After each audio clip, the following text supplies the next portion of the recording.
Hi Phil, nice to meet you. Hiya, how are we doing? So we're in West Yorkshire today. Yeah. So tell me a bit about yourself and what we're farming here. Right, okay. We've been here as a family nearly 100 years. Okay. 95 or 6 years we've been here. Yeah. Grandfather, father, myself. Yeah. I've got family in the business as well now. We're an arable farm. Yeah. We grow wheat, we grow rape. Always have. Yeah. We're always trying to be innovative. Yeah. You're trying to improve your business. Yes. First and foremost, we're business people. We have to earn a living. Yeah. If we can earn a living and encourage nature and look after the place better than yesterday, that's even better. Yeah. That's a bonus. And I set off improving the soil 10 years ago, bringing compost in, stop selling straw, Yeah. improving the organic matter levels. And the penny dropped 4 or 5 years ago, reading the press, looking at what was going on, and I thought there was a way here that we could improve our whole system again by adopting a direct drill. Yeah. And I read press, I read articles, I looked up stuff, and actually without a demo of any drill, I picked the Sky. Yeah. Why was that? Purely on what I was reading. Yeah. It was the multiple hoppers, the options to drill at different depths, and easy. We're all getting older. I'm an old farmer now. You need to be easy. Yeah. And it is easy. Yeah. Sky have been really good helping with the drill setup, educating me how to use it. Been fantastic. And I think as we're studying this piece of wheat now, we've had a difficult end to the year and beginning of 2024, and I think the wheats look pretty good, to be honest. Yeah. So you put that down to your no-till journey that you're on? I think it's to do with lots of things, but it's all about improving the soil. Yeah. Whatever it is you can do, improve the soil. Our organic matter over the last 4 years of constant measurement have increased, nearly doubled. Okay. Nearly doubled. We've gone from 3-4% up to 7%. Yeah. So it's improved. And we've seen pushing the spade into the land. It's not difficult. There's no panning. Yeah. I haven't run any metal through this land for 5 years. No. Do you find you have to pull anything through where the combine's been, or it just recovers and you're okay? If you're a bit careful, we use everybody that goes on the land as best we can. We use the tram line as a roadway. Yeah. I think the farm looks fantastic given the challenges of the last 6 months. Yeah. If you look around, there's little tiny sandstone fragments. If you go a bit too deep with a subsoiler, you pull up big sandstone fragments. Yeah, so that's why you're not wanting to turn your soil. So one of the parameters for buying a drill was not a tine drill, it had to be a disc drill. Yeah. So we didn't pull stone up again. Yeah. And there are other brands on the market, but I chose the green one. How do you find the discs travel with the stones? Do they work well enough? I think they work very well. Yeah. You get the perfect size stone will jam in a disc. Yeah. But it's so rare, you might get 2 or 3 a season. Yeah. It's not so like it's it's every 10 minutes. No. Some of the stones, the drill will cut them in two. Yeah. If you get the disc just right, it will chop the stone in two. I think the system that we're using is benefiting the business, my pocket, bank balance, and nature. Yeah.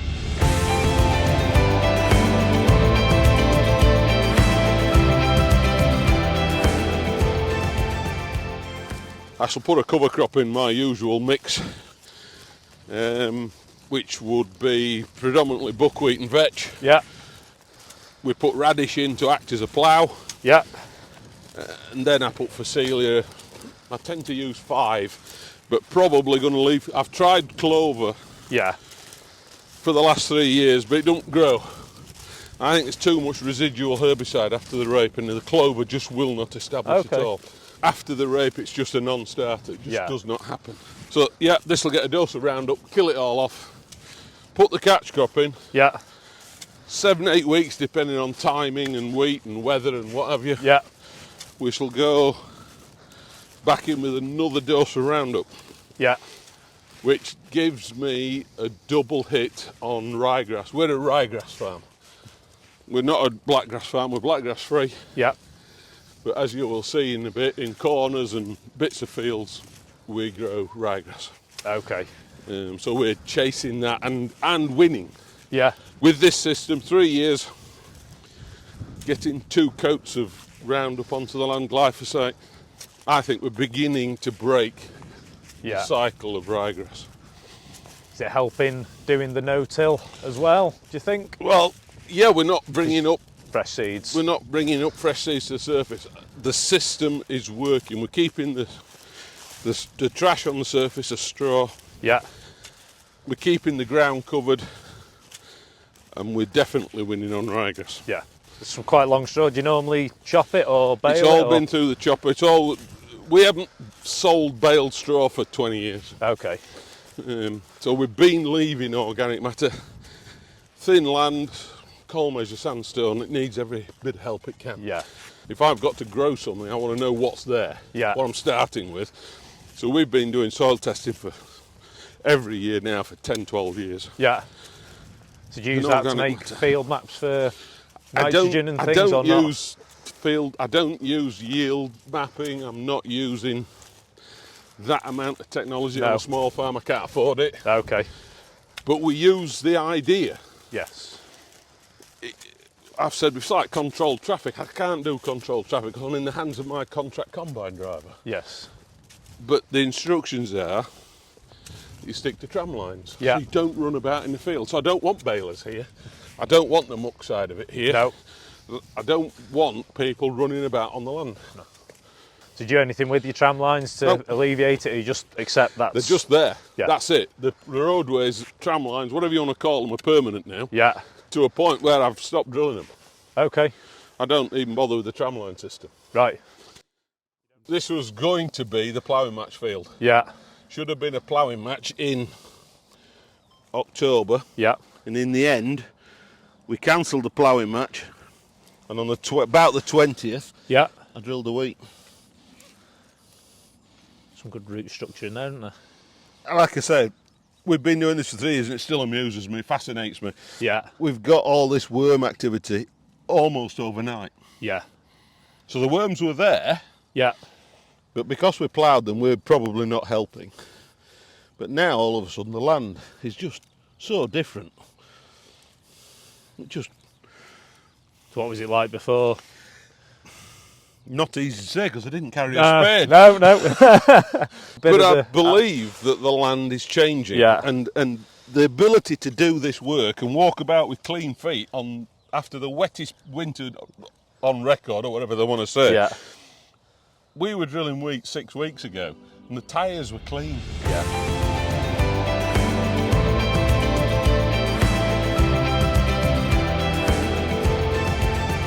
One of the best things for me visually with having the straw and the trash is that your tractor runs on the surface clean all the time. Yeah.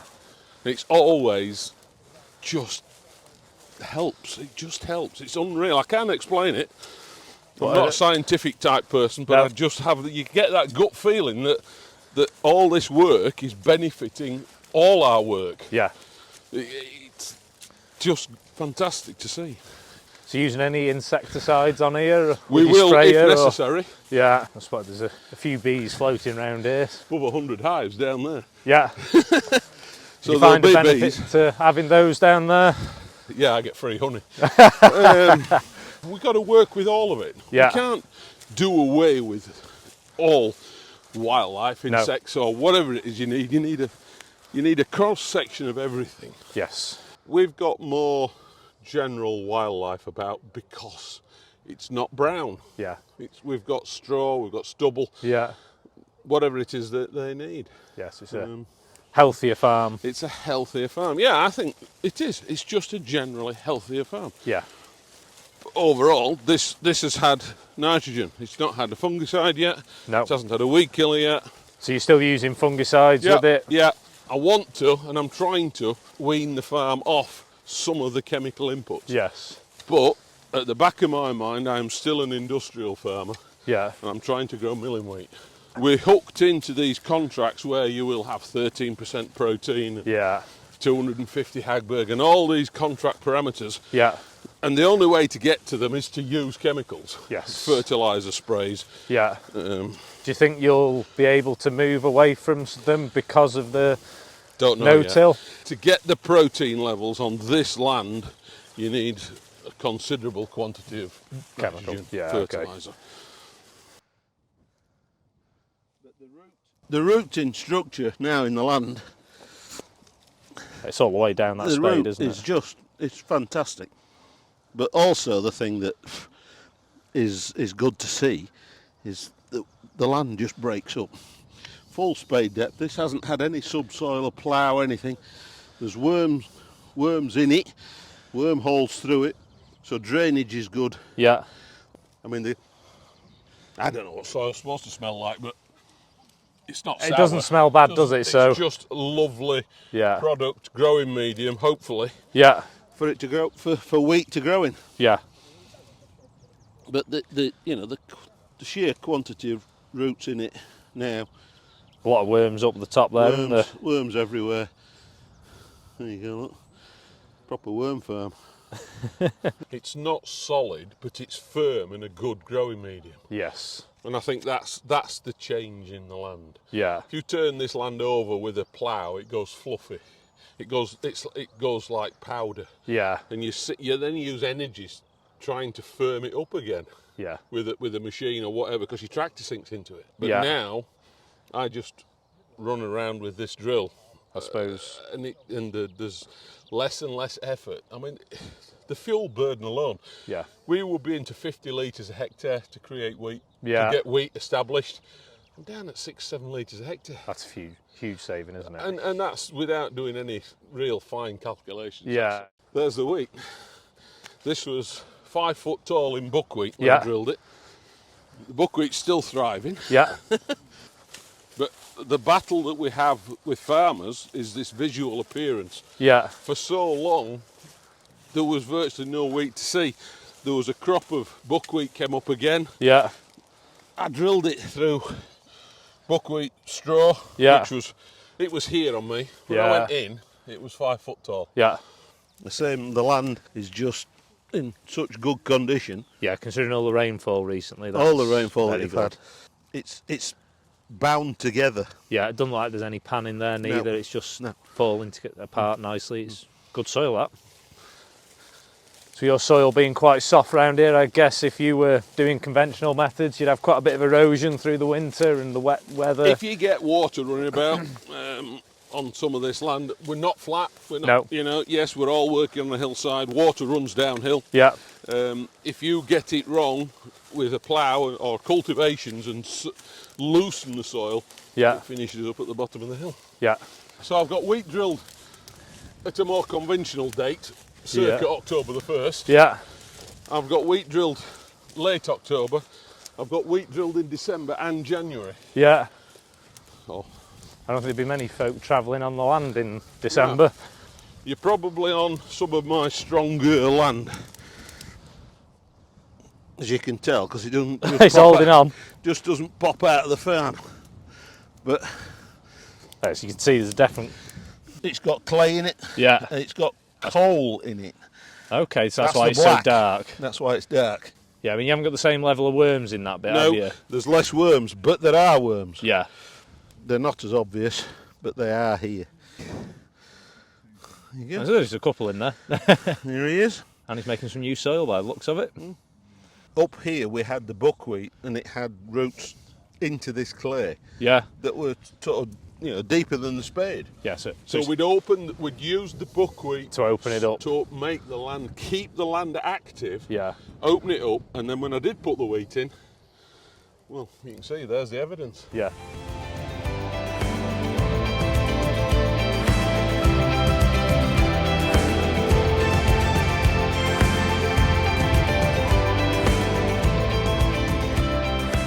Downside to this, slugs. Okay. Your farm's always green, so we've gone into a massive slug problem. Yeah. But we've used this winter especially, we've had to use a lot more slug pellets than we would normally use. Yeah. And this little patch here, there was just a bit too, just got hammered. You just open the land up and there's root growth. Yeah. Yeah, it's all the way down the bottom. It's all the way through.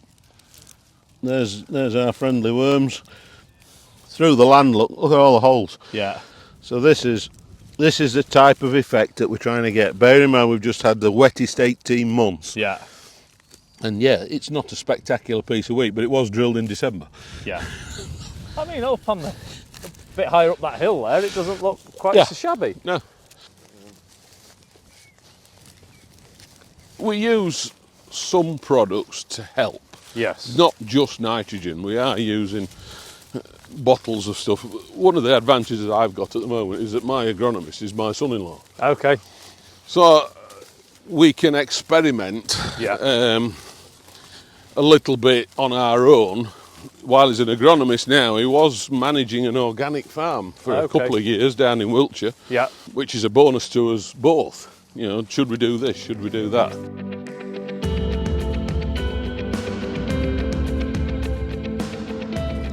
This clover has been in the ground now for 18 months. Okay. The difference in the land, the clover binds the land together. Look. Yeah. It's just, Some real you good can't roots tear there, it isn't there? apart. Last time I did this, I couldn't find any nodules. I was just looking for that. Just That's about. that's a nodule, isn't it? Yeah, it is. So we are getting the beginnings of a nodule there on the clover. There's a couple of little ones just Good. on the bottom here. So we've got a patch of clover here. It's got the wheat in it. Yeah. Last year, the clover was in the wheat, and I deliberately cut the nitrogen rate down on these patches, but you could see the yield monitor on the combine dip away. So there was no nitrogen, there was no beneficial use of the clover last year. I think it just wasn't old enough. I think it's a time thing with these nodules, and now we're beginning to see nodules. Yeah. And so hopefully, I shall reduce the nitrogen on these two tram lines this year, and we'll see whether we still get a problem. But it's probably not a fair experiment with the wheat only going in January, February. Yeah. Time will tell. Yeah.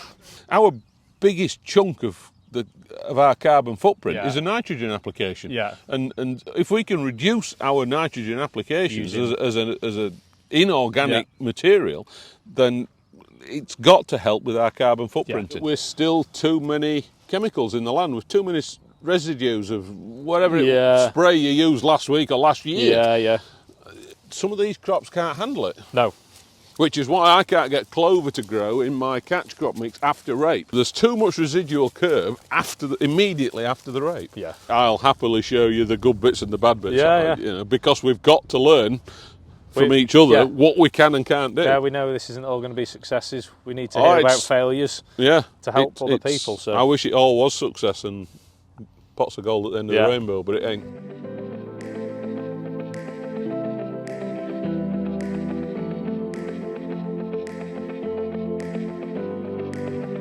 So this was oilseed rape. Yeah.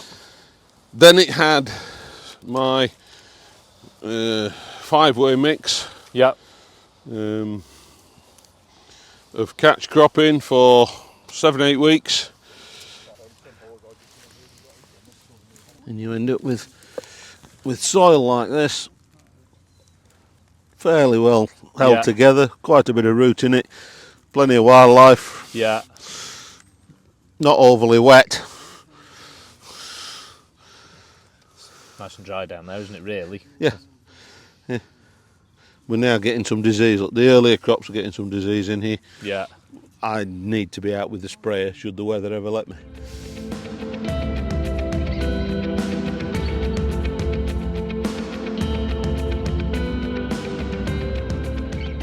But this is truly horrible land. This 3 or 4 acres across the top of this field, and it is just sod. You know, just no chance. Yeah, noticeable difference there. But still, we're getting the worms. Yeah. We're winning. Yeah. And we will. It has been truly difficult winter to back end to set crops up. Yeah. Extremely difficult. Yeah, you can hear the water underfoot. You can hear what we're walking on. Yeah. So this is a variety called grouse. This is insecticide-free crops. This is second wheat, a longish stubble. We've started cutting the stubbles a bit longer, so there's less straw. There's less straw going through the chopper. Yeah. So you're not getting as much matting, but I think that would be the stubble, wouldn't it? Yes. So that's stubble height. My contractor changed his combine this year, so we've got a better chopper. Yeah. We've got a more up-to-date combine with better chopper, and we're not getting the matting. We have improved that, and so this is the second week drilled through a full cover of straw and stubble. I did put very quickly a reduced rate catch crop. There was some buckwheat, some radish, some vetch, and I did do this field as a trial between combining wheat and drilling wheat, which is generally quite a narrow gap. Yeah. There's roots all through it, isn't there? But there's still roots in it. Yeah. And we're improving the land constantly. So what's the next step for the farm then, do you think? So now you've started on this journey, any future plans? I don't think there's a major future plan out at the moment. I think it's a continual little increment, little changes. I don't think there's a major step. No. I think it's just a little bit of improvement here and there, and we will continue to improve and learn what we do. Yeah. Every day's a school day. I'm still learning. Yeah. And where this journey will take us, I don't know. But it's interesting. It's exciting. Yeah. I said earlier, you know, the last 3 years I've carried a spade around with me. It's something I never did as a youth. I never carried my spade. But this system, looking at the soil, seeing the root change, seeing the soil change has been really interesting. Yeah.